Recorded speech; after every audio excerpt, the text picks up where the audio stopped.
Добре съм. Имам слънцезащита. Така си мислех, че има два вида добро утро. И вие не може да не се съгласите с мен. Единият вид е преди, другия вид е след кафето. До сега бях там на изгрева и си четох книжка, докато един дядо не дойде и ми подари росичка. Ей така. Щях да прави хума долу на плажа. И аз от вчера го знам този дядо. Благодарих. Много мило ми стана. Надявам се всичко да е наред сега, като сляза на плажа, защото натам съм се запътила. И така. Между другото, вижте ми поставката за моя клип. Много хубав мед. Още не съм почнала да снимам клипове и вече правя реклами. Това нормално ли? Не, то не е реклама, но е реклама. Наистина много хубав мед. Онзи ден го взех от приятеля на моята приятелка. Просто не издържах, отворих го и опитах, защото аз много обичам мед. От деве си пиша с едно гадже и му викам, отивам към плажа. Малко преди да тръгна. Той ми вика, нали, снимай се, да те видя.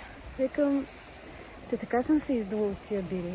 Ти само ще ходя по улиците, да, трети месец. Да. Близнаци, да. Да се снимам по банки. Пръскам се по шевовете от бири. Хора, аз наистина много съм се издула от тези бири. Много. Може би тук е момента да си призная, че като отидох да се къпя, си забравих шампуана и в момента съм изкъпана с душки. Има ли проблем? Гърми ли ти нещо? Пука ли ти? Къпана. След малко слагам слънцезащита, облечена, издута.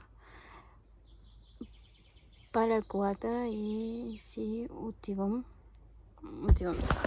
към Созопол. Тръгвам към Созопол да видя Стела.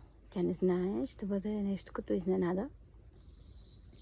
Та да, две вечери тук, плащата, закуски, обед, вечеря, бирички. Беше много хубаво. Не знам, наистина, сниманото до тук не говоря глупости, дали не повтарям някакви неща, после като ги сглавям ще видя. Най-вероятно нищо не е перфектно. Аз това си казах, че ще го кача. Да кажем, че това беше моят първи клип. Още не съм сигурна дали е влог или блог. Мисля, че вече е блог.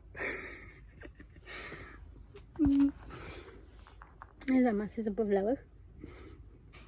И се надявам да ви е интересно, поне на някой. Сигурно как трябва да го завърша. Може би просто да кажа до скоро.